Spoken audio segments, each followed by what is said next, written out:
Well, I'm going to try and have a morning in the shed. I need to make a clothesline for my wife. I've got a heap of shit in here I need to move out of the way. I've got a welding table in here, a welding bench. It's a heavy duty thing. I built it a few years ago out of some scrap I picked up. So I think the first job's going to be to clear everything off the top of it and get it out here in the open. You know, and I need to move all this stuff so it can work. It's looks like a mess. I'll get it out and I'll give you a look at it.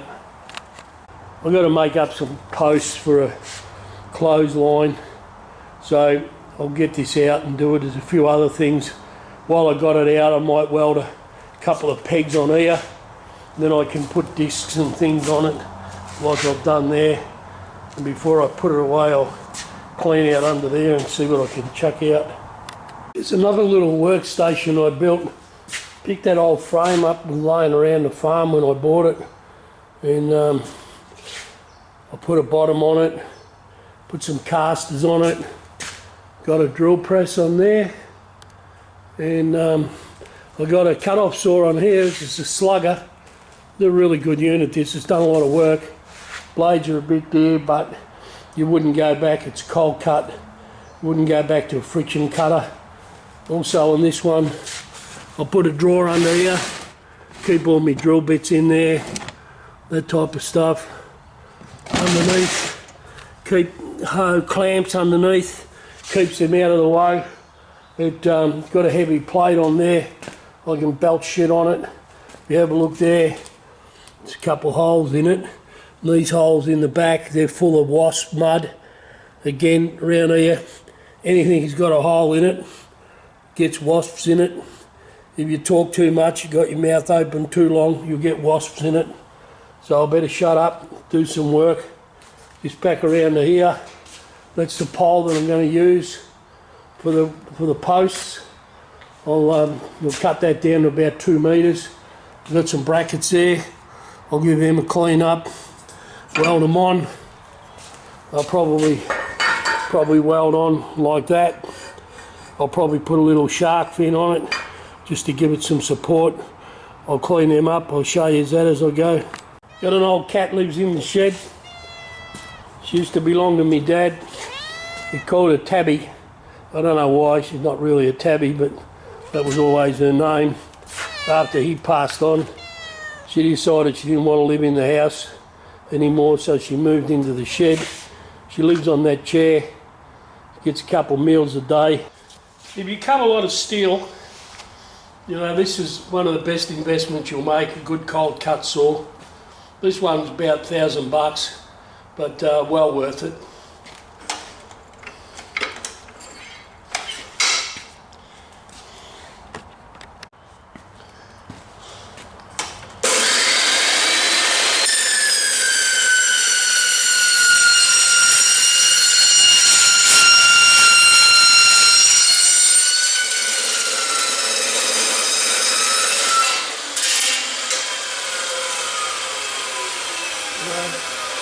Super clean, super fast, no heat, small burr. You know, you can't go wrong with a lot of tube and stuff. This will cut 10 mil plate, you know, without a problem. Say 4-inch plate, I just stand it on its edge, slice through it like 100 mil by 10, 12 mil, cuts it easy. This blade's getting a bit down. It's only a cheap Irwin. I've been cutting a lot of tube. Like this blade, they might be about 150 bucks. I think I'll get it sharpened for about 60 bucks. I'll get a couple more sharpens out of it and I'll throw it away.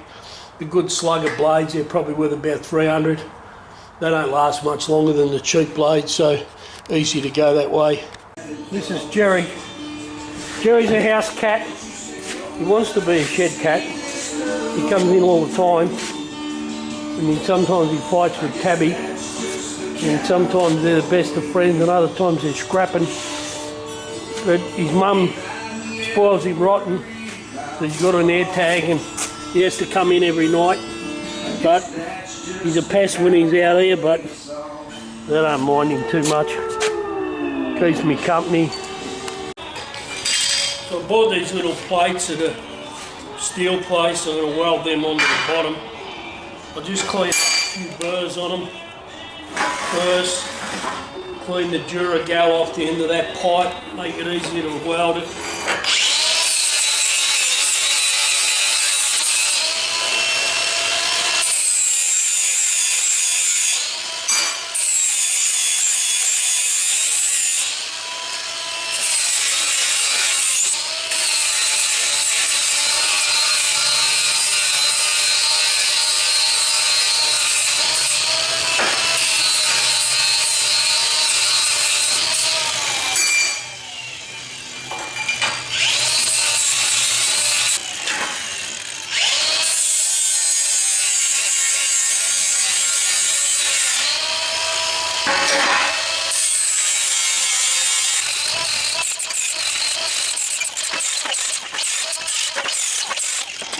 What I like about that cold cut saw, everything's square across the bottom, square across the side. You know, when you're using a friction saw or a grinder, they always run off a lot or a little bit. I'm just going to set up and I'll weld these plates on.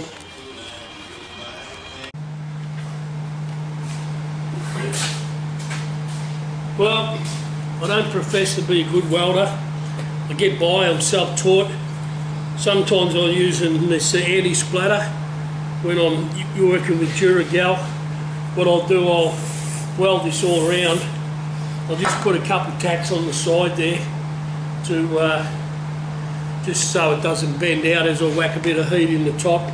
Might need to do a bit of adjustment, but we'll see. So that's that last weld I've done. Pretty good, pretty happy with that. A couple little splatter marks on it. Had it running good. Give this a go.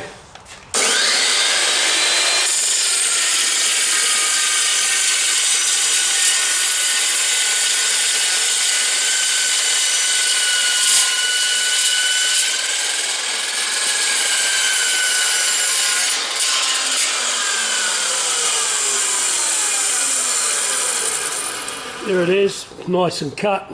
Like, look at the clean cut on that side with the saw, and then that's the cut with the grinder. It's not hot to hold, it's only just bearable to hold. That's because of the grinder cut. If it had been cut all over with the cold saw, you can cut them on an angle, it's just a pain in the ass.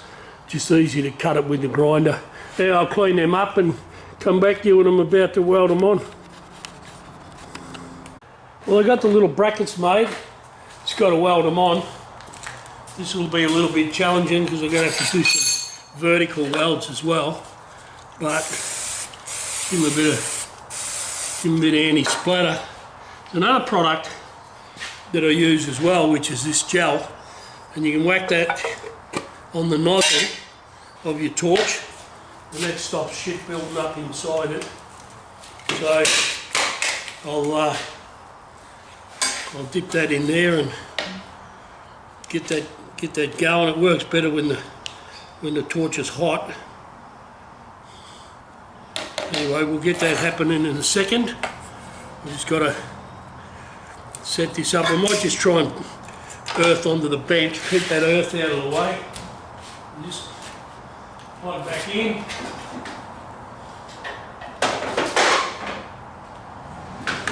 Turn the gas on. I always turn the gas off when I'm finished welding, because if you don't, you get a slow leak, you can lose a bottle of gas, and you know, it's expensive stuff. So just cut that nozzle on that, give that a bit of a look, keep it straight, probably not. I'll just put a tack in the top.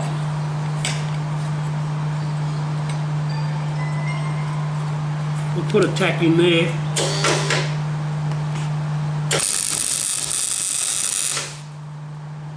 We'll hold that. Pull that around a bit. Ah, fucking broke it off. It's alright. Give it another tack.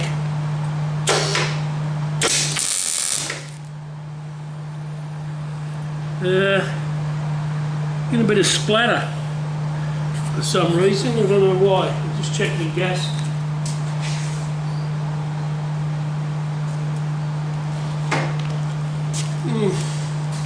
Gas pressures are alright, it shouldn't be splattering. Anyway, we'll see how we go. I think the problem is that earth shit. So we'll whack the earth back on here. It's just in the way. Anyway, we'll put it up there and see how we go. See, it's a bit gappy. Could be gappy on the bottom, but I should be able to fill that.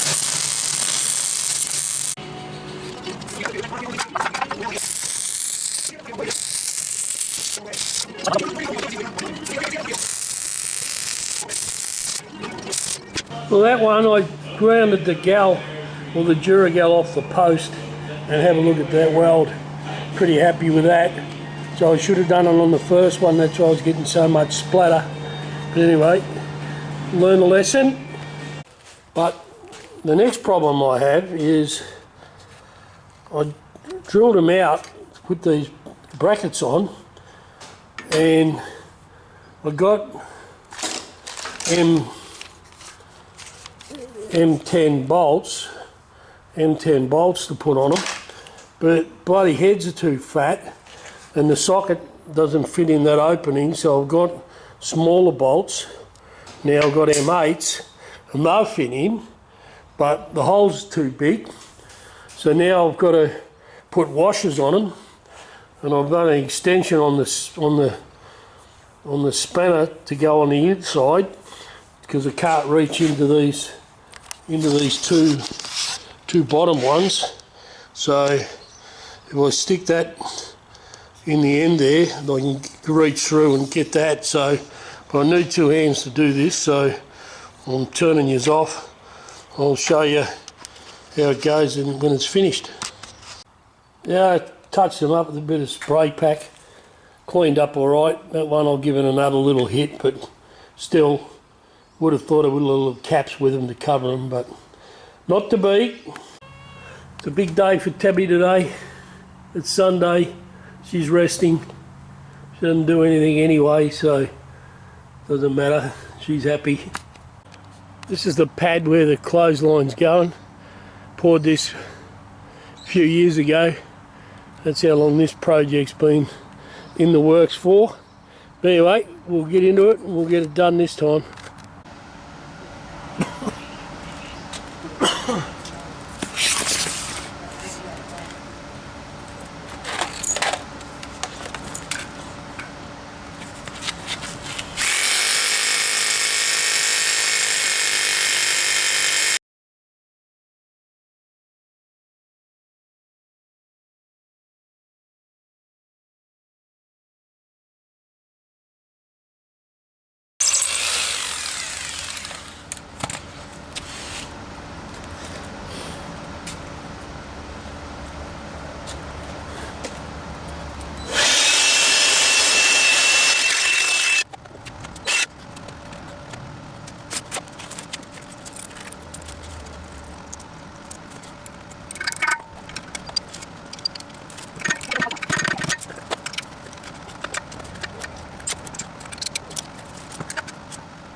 Well, both posts are in for the clothesline. They're a little bit, about 100 mil, not wide enough. So I'm going to have to cut the bars down. But I've had enough for one night. I'm just going to give them a bit of a paint now with a rattle clamp can of epoxy. That'll take a few hours, 12 hours to dry, and hopefully tomorrow I can cut them 2 rails back 4 inches and assemble it. Well, clothesline's up. One less job to do now. Glad that's out of the way. Anyway, plenty more things to do.